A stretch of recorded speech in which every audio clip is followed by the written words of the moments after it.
প্রতিটা ছেলের জন্মের পর থেকে স্বপ্ন কি যায়, বড় হলে ও একটা বিয়ে করবে, সুন্দরী বউ। সেটা আমি পাইছি, মাশাআল্লাহ, সুবহানাল্লাহ। আমার চাওয়া আবার আদর্শ ছেলের মতো না, একটু ভিন্ন। সকালবেলা যখন আপনি ঘুম থেকে উঠবেন, আমাকে উঠেন, এই ওঠো, এরকম। ওগো শুনছ, এই শুনছ, উঠো না। আমি বলবো ঘুমাই, ঘুমোতে দিবেন।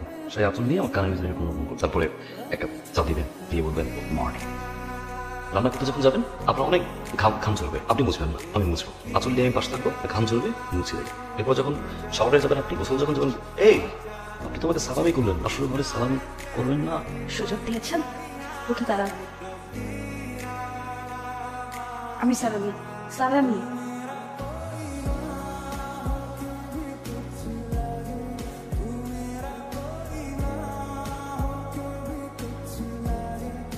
দেখো হাত পুরো ফেলাই না আবার। এই যে আমি একটা মানুষ ভিতরে তো মাথা নাই, এক কাপ চা তো দেওয়া উচিত না? তুই কোনদিন চা খাস না, আজকে হঠাৎ চা খাইতে চাইতেছস? আগের হিসাব আর এখন হিসাব তো এক না মা, বোঝা উচিত। এই তোর বাইরে লেগে একটা চা বানাই দে। ভাইয়া চাই কি চিনি বেশি দিব নাকি কম? 2 চামচ লবণ দিয়ে দে। আমারটা তাইলে বউ রাতেই দিও। বিয়ে করছি আমি, এলাকা বসে বিয়ে করছি। আসসালাম আসসালাম, নতুন বউ ফিল্ডে আসসালাম। আপনার চা দেখেন তো সব ঠিক আছে কিনা। চিনি তো হয় নাই, চা হলো, চা তো মিষ্টি না হয়।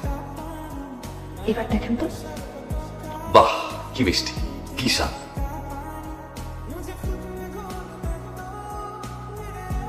কত হলো আপনার সাথে? অনেক। দাদার বাইক তো, আমরা দেখি দাদার মতো চলে। আচ্ছা শুনেন, আপনার বন্ধুর বাড়ি তো ওইদিকে, ওইদিকে কই যাচ্ছি? ঘুরতে যাচ্ছি। ঘুরতে যাচ্ছি মানে আমরা বিয়েতে যাবো না? আর বিয়ে? বশির ভাইয়ের বিয়ে। বসির তো বিয়ে করছে 3 বছর আগে। তো আপনি যে বাসার সবাইকে বললেন আজকে বশির ভাইয়ের বিয়ে। যে বিয়ে করছি, আমার যে বউটা একটু ঘোরা উচিত, কারো মাথায় আছে? সারাদিন শুধু সালাম করো, পায়েস খাওয়াও, মিষ্টি খাওয়াও, তুমি বউ, নতুন বউ দেখো। আরে যার বউ সেই তো ঘুরতে পারতেছে না। এই জন্য আপনি হাসবেন না, স্কুটির মতো কিন্তু আমি চলে যাবো। আচ্ছা চলেন। বিসমিল্লাহ বলো তো। বিসমিল্লাহ।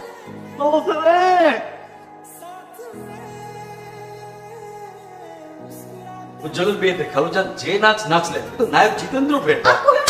চোখে দেখে না, নাচেরটা নিজ চায় না। ভাইজান সবসময় তো এমনিতেই আসি, এবার একটা জরুরি ব্যাপারে আসছি। আমাদের প্রত্যয় এবার ঈদের ছুটিতে সুইডেন থেকে চলে আসছে, তাই ভাবছি যে ছুটির মধ্যেই নিশি মামনি আর আমাদের প্রত্যয়কে জোড়া মিলিয়ে দিতে চাই। আর উজ্জ্বলের বিয়া তো মাত্র কইলো, আপনাদের উপর চাপ পড়ে যাইতেছে, কিন্তু কি করবো বলেন, ছেলেটা আবার কবে আসে না আসে, তাই এইবারই একটু কাজটা সারা ফেলতে চাই। বাবা উজ্জ্বল তুমি কি বলো? তো আমাদের সামনেই বড় হয়েছে, ছেলে হিসেবে মাশাআল্লাহ ভালো। আমি আর কি বলবো, আব্বা কি বলবো? আমার আর থাকবো কেন, কিন্তু নিশির মতামতটা তো একটু নেওয়া দরকার। বৌমা তুমি যদি একটু নিশিরে। আব্বা আপনি কোনো চিন্তাই করেন না, আমি নিশিকে ম্যানেজ করে ফেলবো। বৌমা যখন দায়িত্ব নিয়েছে তখন আলহামদুলিল্লাহ, কোরবানির বন্ধে কিন্তু কাজটা সারতে। এত বকর বকর না করে খাচ্ছ না কেন? মিষ্টি খাও, বিয়ে তো বাঁকাই হয়ে গেল। সবাই বলে বিয়ের পর বউ পুরান হয়েছে, আমিও কি পুরান হয়ে যাবো? তখন কি আপনি আমাকে আর ভালোবাসবেন না? ভাব আমি তোমাকে প্রথম দিনের মতো ভালোবাসতে চাই, সারা জীবন। একটা প্রথম দিনের মতো সবসময় সেরে থাকবো, হাতে মেহেদি, পায়ে হালতা আর কপালে চোখ টিপ। নিশির বিয়ার ফাইনাল কথা তো দিয়ে ফেলাইলাম, পেনশনের যে টাকা তা দিয়ে তো হইব না, মায়ের বিয়ে হইলে কথা। এই চিন্তা করার কাজ কি তোমার? আমার বোন না? অফিসের লোনটা নিচ্ছি আমি, আমার বিয়ের সময় তো লাগে না। অফিসের লোনটা নিও, আমার বিয়ে কেমন হয়েছে তার চেয়েও ধুমধাম করে বিয়ে দিও, 10টা না 5টা একটা বলা। ঈদের আগে কিন্তু আর কোনো ছুটি নেই। জানি। আচ্ছা আপনার ছেলে বাবু বেশি ভালো লাগে নাকি মেয়ে বাবু? আল্লাহ ভালোবাসা যা দিবে তাই আমার ভালো, ছেলে হোক আর মেয়ে হোক। ওকে মেয়ে ছেলে গেছেন। আপনি ঢাকায় লেভেলে কাজ করেন, যে ডেস্কে বসেন তার আশেপাশে তো অনেক মেয়ে থাকে। না করো, মানে তো সমস্যা নাই, দরকার ছাড়া খুব বেশি কথা বলেন না। বলবো জানি এবার আসতে দেরি হবে, কিন্তু ভুলে যাবেন না বাড়িতে আপনার একটা বউ আছে, আপনার অপেক্ষায় থাকতে। কি বলবো না, বড় বড় জিনিসগুলো আমি না টাকা দিয়ে নিয়ে আসি। যদি পারস একদিন বেশি ছুটি নিয়ে ঈদের আগে আগে এসে করিস। অনেক চাকরি করি না মা, চাইলে কিছু পাওয়া যায়। থাকো ভাই এইবার যদি আমার চশমা না আনছো, চশমার কাজগুলি বসে কাছে চোখকে ভালো করে দেখি না। নতুন চশমা না আনলে আপনি কেমনি দেখবো? আচ্ছা রিয়া বলে নতুন চশমা সানগ্লাস আর একটা জিন্সের প্যান্ট আইনে দিই। দাদা ঈদে কোন কালারের পাঞ্জাবি নেবো? আমার আবার কালা, তোমার যেটা মনে চায়।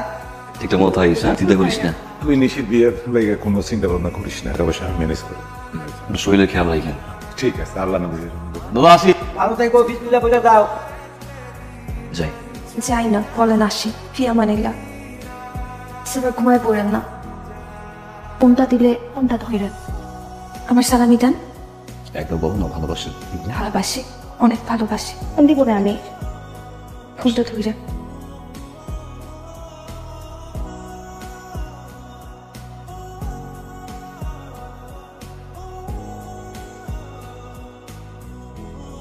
স্যার, 2 দিনের জন্য ছুটি অবশ্যই অবশ্যই আপনাকে তো ছুটি দিতেই হবে। আমি আপনাকে ছুটি দেই আর উপর থেকে আমাকে দে।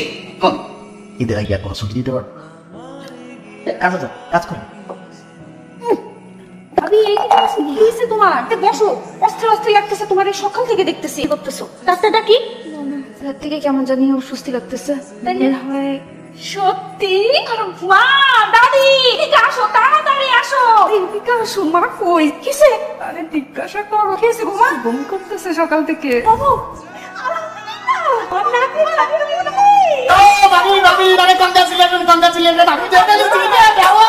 আমি বাইরে জানাও। আমি জানাই দিতেছি। শোন, তাকে যদি এভাবে ফোনে জানাই তাহলে তো তার খুশি খুশিটা আমি দেখতে পারবো না। প্রথমবার বাবা হওয়ার খবর পাওয়ার পর তার চেহারাটা কেমন হয় দেখতে বড় ইচ্ছা করতেছে। আউস ভাই, ওয়েট করো, আমি তাই যাই একটু ওইদিকে। নিশি এই কালারটা দেখতো, তোমার যেটা ভালো লাগে ওইটাই নাও। একটা দেখ, লালটা সুন্দর না? তাহলে তুমি লালটাই নাও। আর শোন, তোর ভাবির জন্য পছন্দ করছি, দেখ ঠিক আছে? অনেক সুন্দর হয়েছে, ভাবিকে অনেক মানাবে। শোন, ভাবিকে বলবি না, ঠিক আছে। থাকতে দে, দামি না, কত পারবেন একদম। ফাইলটা ওটা একটু সিরিয়াস করেন না, 10টা সেবা বলবেন না। না না ভাই, যে সিরিয়াল দিয়ে না, যে সিরিয়ালে যাওয়া যাবে জাকি টাকি লাগে। ভাই ভাই ফাইলটা একটু তাড়াতাড়ি সাইন করে নেবে। সাইন করে দিলে পঞ্চাশ কাছে এটা জমা দেবো, তারপর দায়িত্ব। বলা ঢুকছে হ্যাঁ, আজকে ঢুকছে। বাসের টিকিট কয়টা পাইলে? 10টা কোনো টিকিট নেই। ভাই এটা কি কম? 10টার সময় বাসের টিকিট পাইলে আপনি বাড়ি যাইবেন কখন? পরিবারের সময় দিবেন কখন? ঈদের নামাজ দিবা করবেন কখন? আপনি আমার সাথে চলেন তো ভাই। অফিসে গেলে এ ভাই, আমি তো প্রতিবার বাইকে যাতায়াত করি, কোনো সমস্যা হয় না। 1 থেকে 5 ঘন্টা সুন্দর মতো দিন গল্প করতে করতে গেলাম, দিনে দিনে পৌঁছাই গেলাম। আর আপনার বাড়ি থেকে আমার বাড়ি কত দূর? সর্বোচ্চ 20 কিলোমিটার। তুমি সুন্দর মতো নামাই দিন, এরপর আমি আমার বাড়ি চলে গেলাম। দূরের পথ তো কোনো সময় যাওয়া আসা করিনি মোটরসাইকেল। দেখ ভাই, আপনার বিবেচনা আপনি ভেবে দেখেন। আচ্ছা বাবু ভাই, তাহলে যাই। ঠিক আছে, আপনি সকাল সকাল রেডি থাকেন।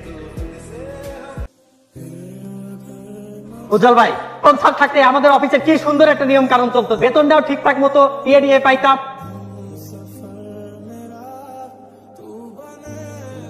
ভাই ফোনটা একটু ধরে কানে দেন, ফোন আইছে আমার এদের পকেটে, লাউডে দেন। হ্যাঁ তাহলে হ্যাঁ তুমি চিন্তা করে না, এর সাথে উজ্জ্বল ভাই আছে। আচ্ছা যে বল করছে ওদের সাথে যোগাযোগ করে উড়ানি দেওয়ার ব্যাপারটা, কয়টা ভাগে কেমনে কি কেন।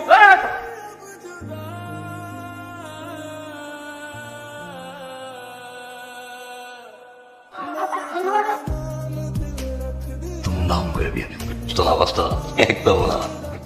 শরীরের খেয়াল রাখেন। দাদা দিয়ে কোন কালারের পাঞ্জাবি নিয়ে যাবো? হাতে মেহেদি, পায়ে হতো।